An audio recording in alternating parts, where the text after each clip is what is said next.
utang mo sa akin yun. Alam ko. Pero hindi pa tayo sigurado na patay na nga si Edward. Hindi ko na problema yun, basta bayaran mo ako. Basta kailangan natin siguruhin na patay na nga si Edward. Saka tayo kikilos. Gusto mo bang pagsamahin yung mag-asawa sa isang hukay?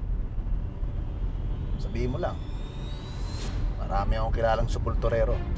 Nung mabaril ako, Denise, akala ko katapusan na ng lahat. Pero dito pa rin ako. Siyempre kasi may dahilan pa, kaya buhay ka hanggang ngayon. Si Cathy lang ang nag-iisang dahilan para sa lahat. Mabubuhay at mamatay ako para sa kanya. Hindi ako titigil hanggat di ko nahanap ang gumawa sa kanya nun. Oras na para magtuos kami ni Gabby. Ngayong malinaw na, kaibigan mo pala ang pumatay sa anak. We don't want to have anything to do with you kahit kailan. At kung pwede lang mapawalang bisa ang kasal niyo ni Cathy, gagawin ko. Mahal na mahal ko po ang anak niya. At hindi ako titigil hanggat hindi ko siya naipaghihiganti. Ano ba? Tapang mo na ngayon Bakit? Dahil ba kay Edward? Siguro kaya niya hinayang mamatay yung asawa niya kasi may bago na siya. Edward, handa ka na bang marinig kung paano ko pinahirapan yung asawa mo bago sa kamatayan niya? Tama na ang satsat mo. Magharap na tayong dalawa.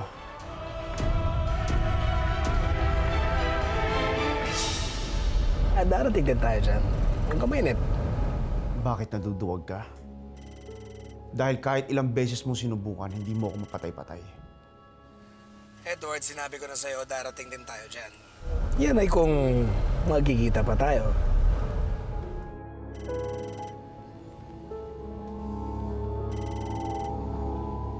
Ito. Si Ryan. Ma'am, Dad. Ryan, ano yung ibig sabihin nito? Sila nga po pala yung mga taong tumulong sa akin. Si Aling Amor po, tsaka ang anak niya si Marisa. I see. Bakit sila nandito? Papakiusap ko po sana sa inyo na dito po muna sila tumira. Willing naman po sila magtrabaho dito sa atin. What?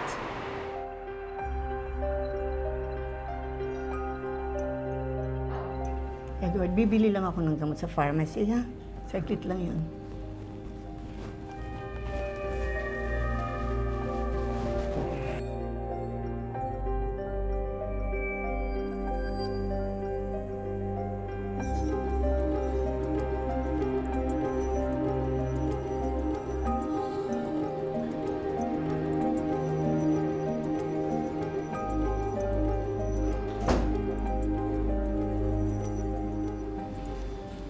Kumusta, Galvez?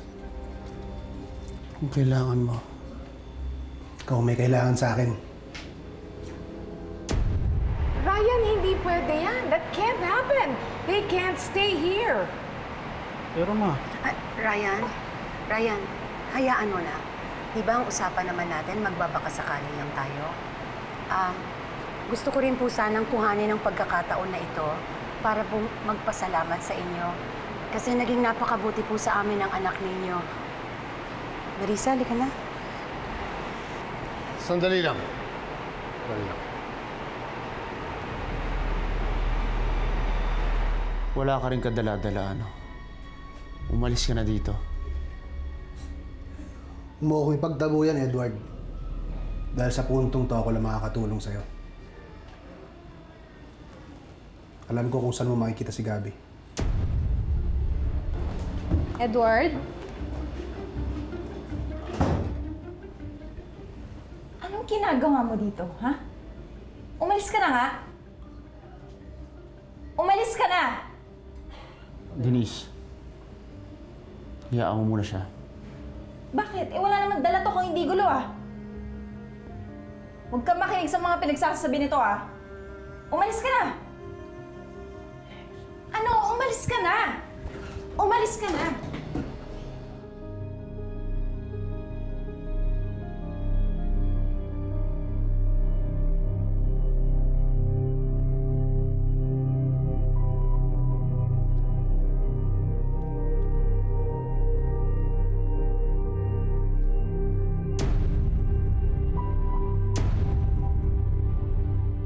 Gusto kong malaman nyo na hindi ko nakakalimutan na tinulungan nyo si Ryan kaya siya nakabalik dito. Ramon. Consuelo, listen to me. Gusto kong malaman nila na mabuti rin tayong tao. Ayokong isipin nila na wala tayong utang na loob sa pagtulog nila kay Ryan. Oo nga, Ma. Pumayag ka na, please. Tsaka si Marisa din naman yung nakapagturo doon sa gabi na yun eh.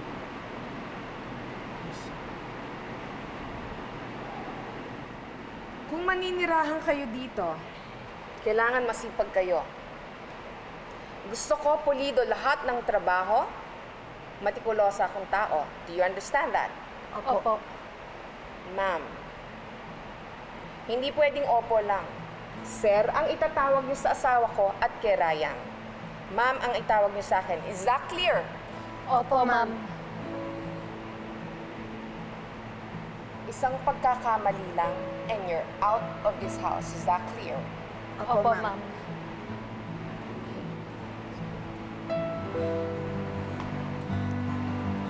Salamat, Ryan. Wala naman. Trabaho na tayo. Salamat. Edward, di naman sa pinapangunahan kita, pero kilala ko si Manny eh.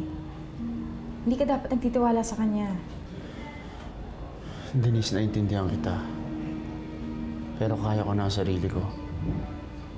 Mas mabuti pa siguro kung umuwi na muna kayo ng tiyahin mo. Mas kailangan kayo ni Lola Rosa at ni Marco doon. Paano ka naman dito? Denise, narinig mo naman yung sinabi ni Edward, di ba? Kaya niyang mag-isa. Huwag ka na magpumilit.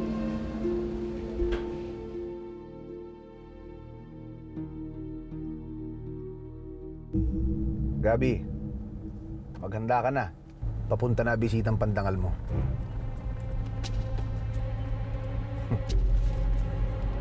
Tinang ko lang kung hindi kayo magpatayan, dalawang ungas kayo.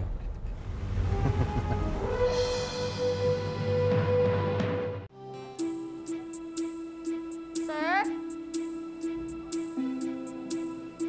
Sir?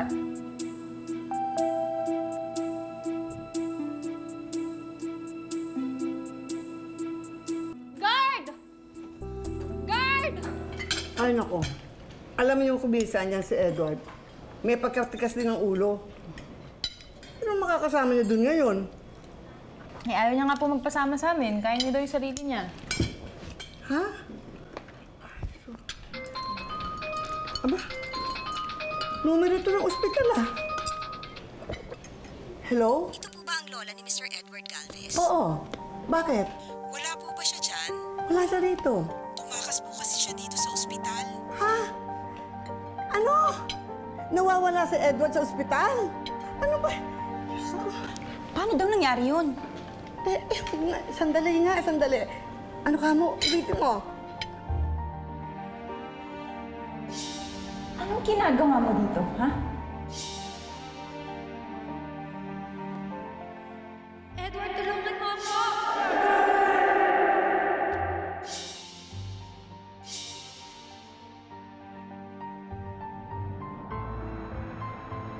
Handa ka na bang marinig kung paano ko pinahirapan yung asawa mo bago sa kamatayan niya?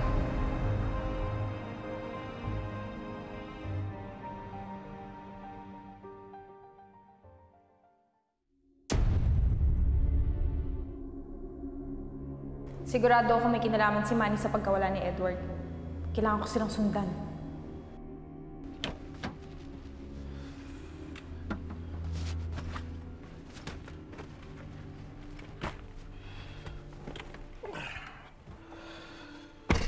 Huwag mo nang bilangin. Panimula pa lang yan. Sa bawat pagagawa ko sa'yo, 10 milyon yun para sa'yo. Dapat lang. Dahil walang pinagkaiba ang kriminal sa makinarya. Pag walang langis, hindi dudulas. Pag walang gasolina, hindi aarangkada.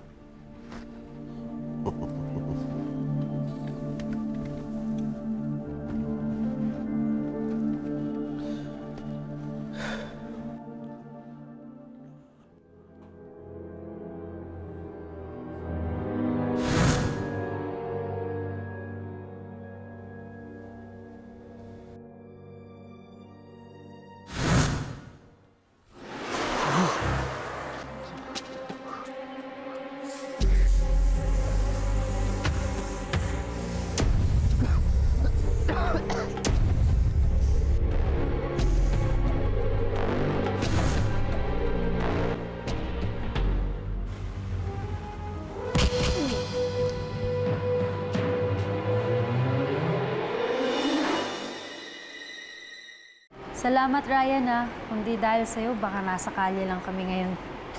Wala yun. Eh, niligtas mo nga yung buhay ko eh.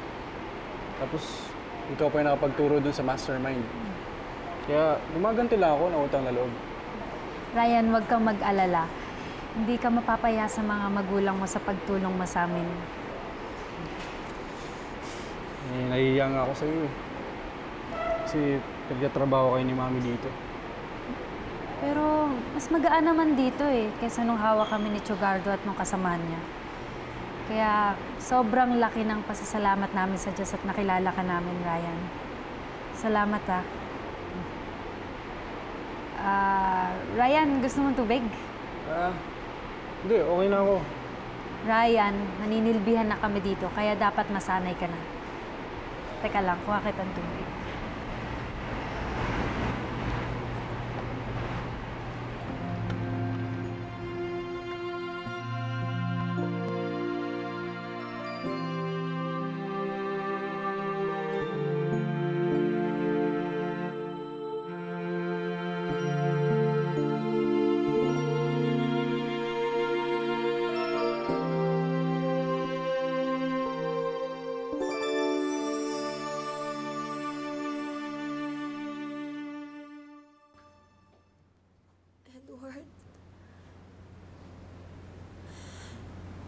Edward, hirap na ako.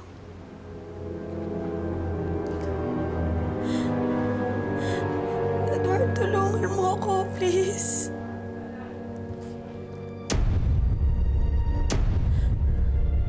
Edward.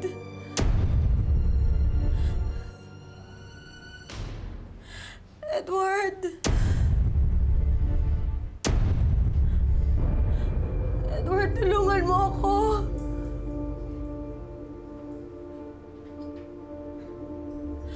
Edward.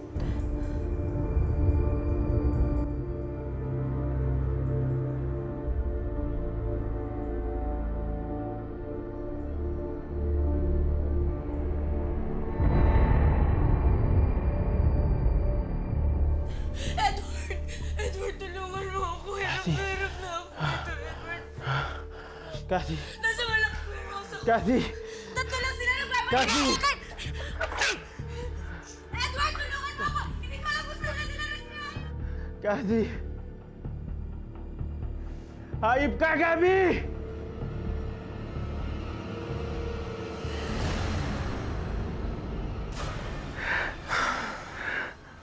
Hayop ka. Bakit mo pinatay si Kathy? Dalhin niyo ako kay Edward, please. Dalhin niyo ako kay Edward. Sino si Edward? Edward. Kamag-anak mo ba siya? Alam mo ba kung paano namin siya makakontak para malaman niya kung anong nangyari sa'yo? Edward.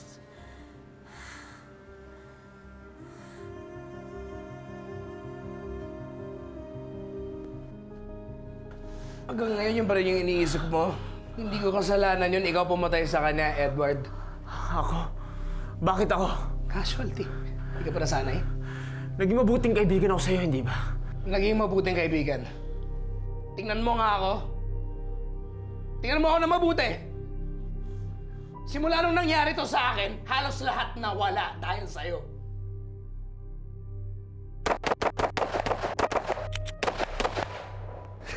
Paulan ng banana ako ng bala.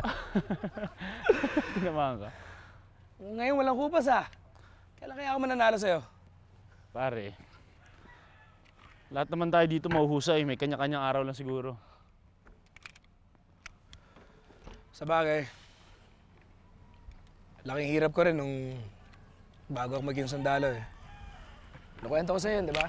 Lolo ko, General. Kailangan daw maging kasing galing ko siya. Kundi mapapahiya ako.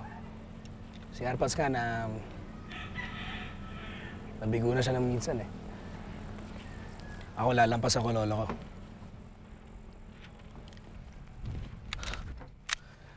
Basta ano, kahit anong mangyari, walang iwanan ha? Walang iwanan.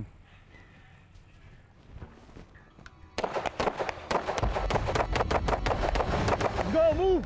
Move! Move! Move! Extraction point 200 meters ahead.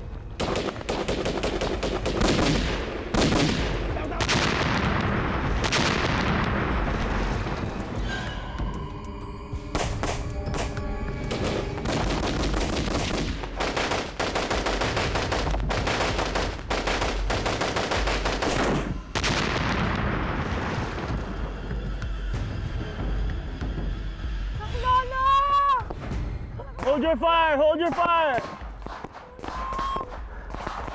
Kailangan natin sila iligtas! Edward, hindi natin sila problema. Andiyan na ang mission objective. Andiyan lang sa likod natin ang extraction point. Pull out na tayo. Gabi, mga inosenteng tao yung kailangan ko siya iligtas. Loverboy! Pull out! Cover me, I'm going. Cover fire!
General, malaki ang tinamo ng pinsala ng shin bone ni Gabby. At dahil sa trauma ang inabot ito ay nagkaroon din siya ng femoral nerve dysfunction. Dok, baka naman may paraan para hindi ako matanggal sa serbisyo. Don't worry, Gabby. Makakapaglakad ka pa rin naman eh.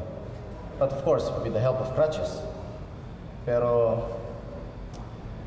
I'm sorry, mahihirapan na tayong ibalik ang natural mong paglakad.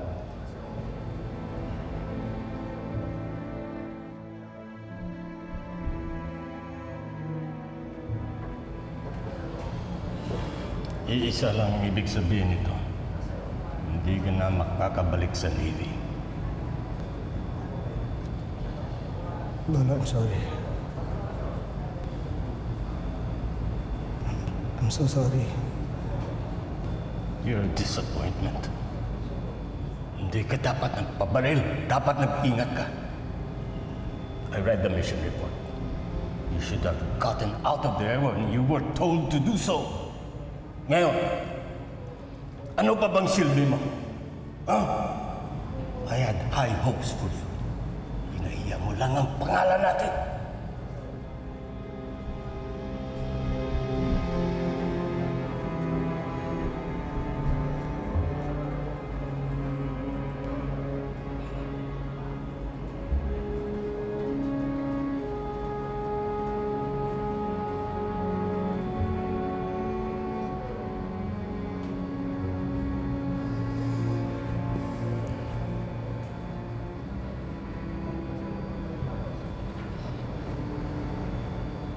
Dishonor ko yung buong angkan ko dahil sa ginawa ko.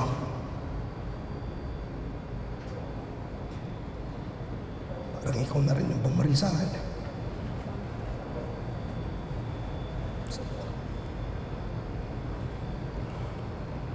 Umalis ka na, Edward.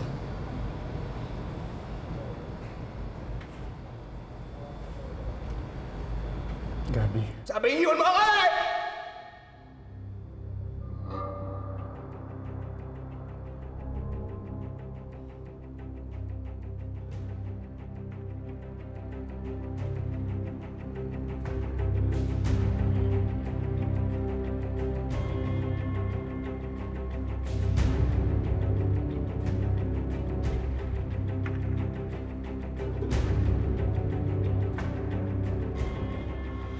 Sabihin na dahil dun sa nangyari sa operasyon kaya kagalit sa akin.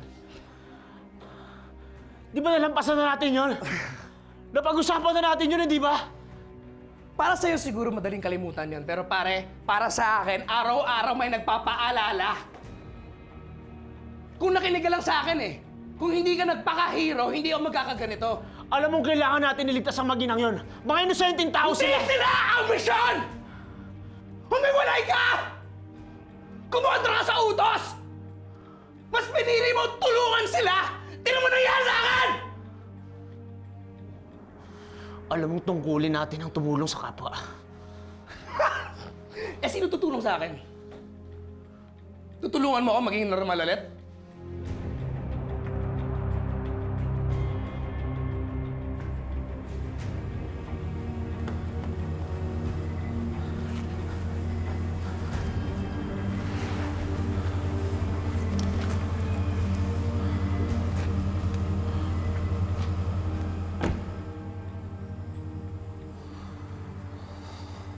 Pare.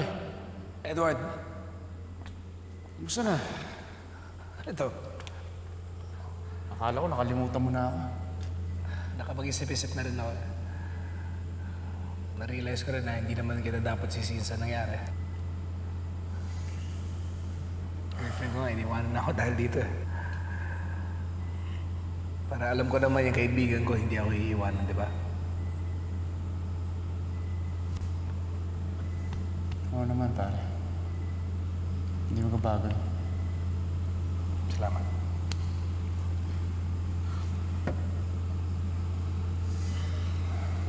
Ako na ako.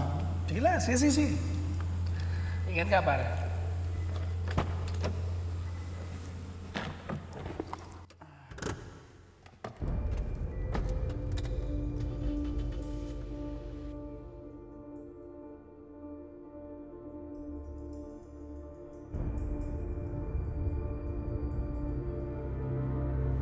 Gago. Sinira mo ang buong buhay ko, Edward. Unti-unti kong sisirain ang sa'yo. Traidor ka, Gabi. Akala ko tunay kang kaibigan. Sana sinaksak mo na lang ako ng harap-harapan! Sana hindi mo na dinamay si Cathy dito sa gulong to. Wala siyang kaalam-alam.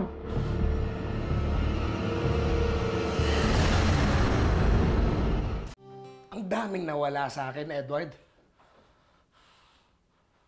Gusto kong maranasan mo yun eh. Si Cathy, una lang yun.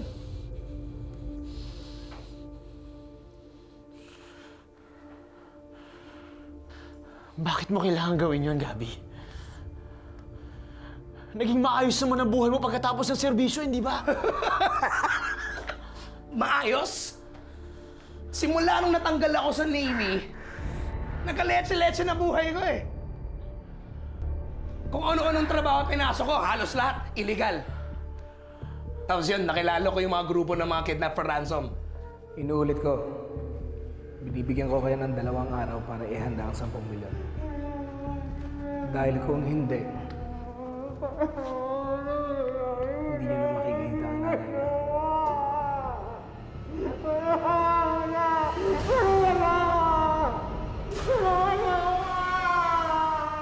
Naiintindihan niyo ba?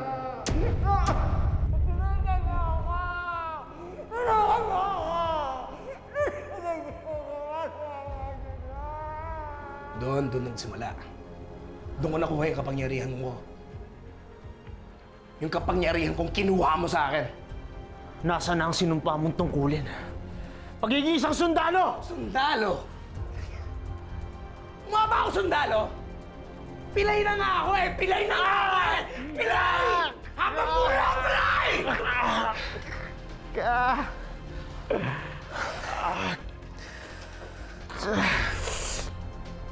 Ganun ngayon na nasa akin na yung 100 million. Mas madali ko nang magagawa yung mga gusto mong gawin. Si Cathy, wala na. Yun muna. Pangalawa,